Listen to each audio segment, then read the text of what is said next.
Bugünkü levhamız eski Bağışsaray'ın namlı olan mahallesi hakkında olacak. Onun da adı Kadı Mahalle. Bağışsaray'ın mahallelerinin arasında Kadı Mahalle hakkında tarihi menbalarda ayrım böyle bir haberler var.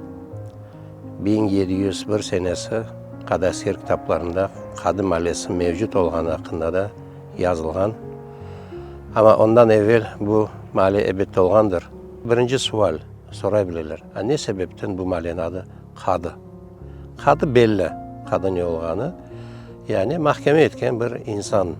Hanlık devrinde mahkemeciler yani kadılar olğan. Buna delil de Kadasker defterlerim. Ama bir yerde kadı insanın adı olğan mı? Ya da lağap olğan mı?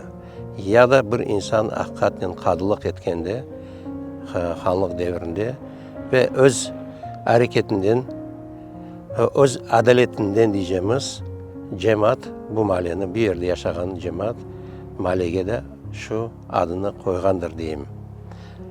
İhtimal. Ne de olsa bizim ana babalarımız Bağışsaray'ını tasvirlegende Kadı Mahalle deyip ağızlarından düşmeydi.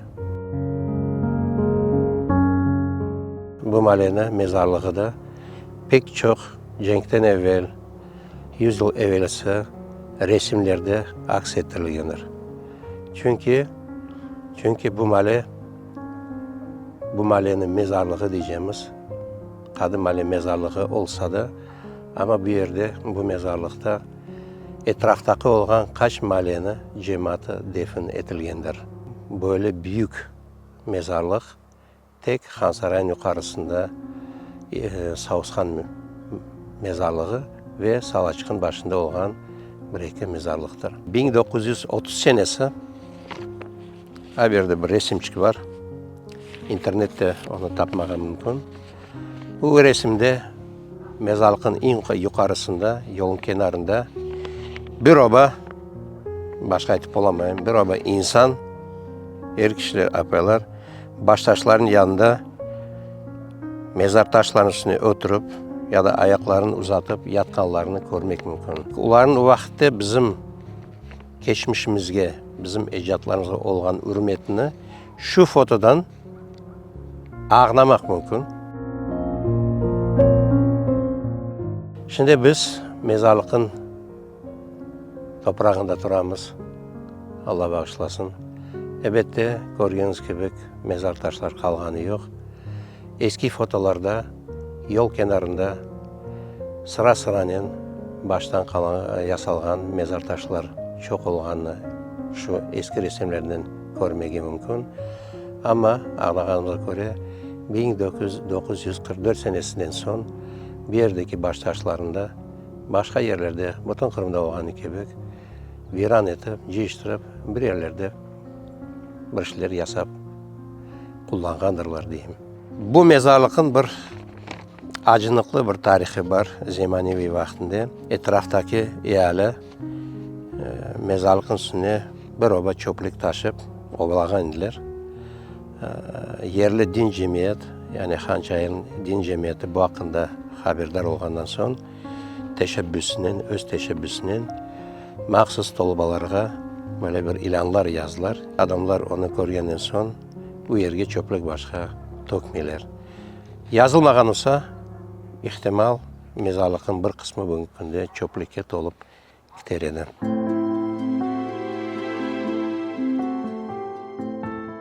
Cenkten evvel şu Kadı Mahallenin toprağında diyeceğimiz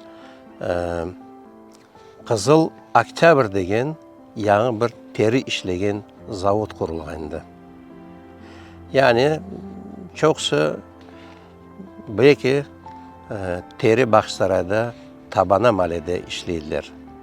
Yok, bu doğru değildir.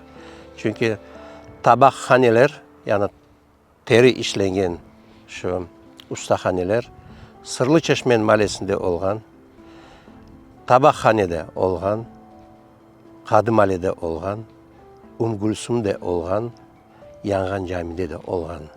Demek çuruk su boyu su olgan yerde, akkan su olgan yerde, bu yerlerde ustalar öz ustahanelerini kurganlar. Bunu tazdıklagan Bakşsaray'da, Kadim Ali'de, şimdiki numara 16 olgan az var. Bir vaxtları Kadim Ali, lekin numarası niçindir yoktur. Ama yazılgan ki, mexanizirованный кожевенный завод Kızıl Oktyabr. Krasny Oktyabr cenkten sonra onu adına değiştirgen Krasny Oktyabr deyip. Ustahanelerini yanı bir seviyeye götürmek için tek elle değil de texnikani kullanmak için 20. senelerin bu zavodunu yanından kurarlar da ve şu zavodunu kurulganı hakkında bizlerge bir fotoresimler kaldı. Onu da belli halkımızda Yaya Bayburtlu degen bir insan şu resimini çıkargan. Kadim Ali'de bir dere var. Bazı malumatlara göre ona sarı balçık yer degenler. Yani şu derenin en sonunda ya da başında diyeceğimiz sarı balçık olgan ve o yerde evvellerde cenkten sonda da Tatarların sürgün etkenden sonda o yerlerde tola keskenler. Şu derenin başında ağzında taştan kalangan çeşme var idi. Cemaat o yerde o çeşmeden suyunu algan ve olsa bir 40-50 metre uzaklıkta camisi durgan. Camisi de mezarlığın içerisinde değil de fotolarga baksak dersin ki mezarlığın içinde, kenarında. Lekin saklangan fotolarda, bugünkü günde kolda olan fotolarda caminin özünü görmekin çaresi yok, tek minaresi saklanıp duraydı. Bu minarende cenkten evvel bilgenime göre yıkanlar. Bugünkü günde o yerde bir şey kalganı yok. Bu eski yoldur. Bugünkü günde ise böyle bir acınıklı bir halda. Lekin cemaat ondan kullana. Bu yoldan evvellere dedelerimiz arabanın, atların üstünde cayaf, mal taşıganlar, mal getirgenler, ihtimal bu yoldan kervansaraylarga gelip yerleşkendirler. Bugünkü günde biz bu yoluna adı ne olganı aytıp olamamız. Lekin bu yol Kadim Ali'nin mezarlığın üstünde ve o mezarlığın iki kısımga böyle. Kesilgen yerine men onu menba arkalı tazdıklap olamam. Lekin bir kartlardan eşitilgen laflarına göre musalla taş derler. Bekim meftanı şu taşka koyup da cenaze namazını kıldırıp da ondan sonra bu mezarlıkta defin etkendirler. Lekin bu ayrım böyle bir arşiv ya da tarihi menbalarga esaslanmagan bir malumat. Ama cemaatin içinde da 25-30 yıl evvelsi kartlardan böyle laflar ağızlarından çıkkandı. 44 seneden son aman aman bir 10 yıl da Kırım Tatarlar Bakşsaray'da olmagan vakitte Kadim Ali sokağı olganını belli.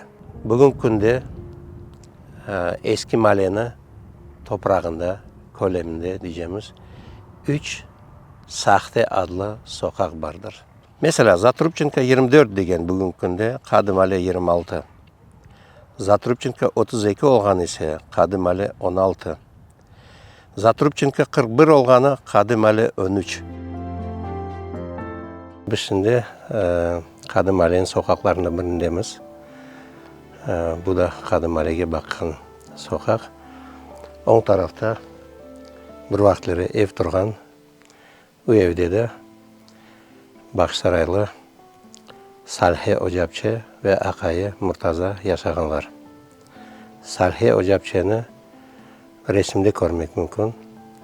Bu resim belli. Bir grup Kırım Tatar kızları örtülü bir şiar tübünde oturalar ve o sırada şu Salhe Ocapçı oturar. Şiarda da böyle bir Arap urfatından böyle sözler var ki ben size okuyup vereyim onu. Yaşasın hürriyet ve Tatar kız dünyası. Arslan Ağa Kızlar Mektebi. Yani bu Arslan Ağa degende komşu Malen mektebinde şu aytılgan Salhe Ocapçı demek hocalık yapkan. Ve bu yıl 24 senesi şu aralıkta şu Salih Ocapçı'nın kızı Abibe'nin torunları gelip şu özün kart bitasının azbarını, evi olan yerini gelip bir yerde fotoğa çıktılar. Bu mühimdir. Çünkü bizim tarihimiz 1944 seneden son başlanğanı yok. Ondan evvel onda cemaat yaşagan ve elbette bu sokak mahalle aralıklarga evvelden olan adlarını adlandırıp yürüyenler. Bizim levhalarımız bir taraftan cemaatin içinde tek Baksaray'da değil de Kırım boyunca yaşayan köy, kasaba, şehirlerde eskiden olan adlarını canlandırmak. Çünkü bu bizim geçmişimiz, bu bizim tavırlarımız ve o tavırların yanından yaşattırmak bizim boyun borcudur.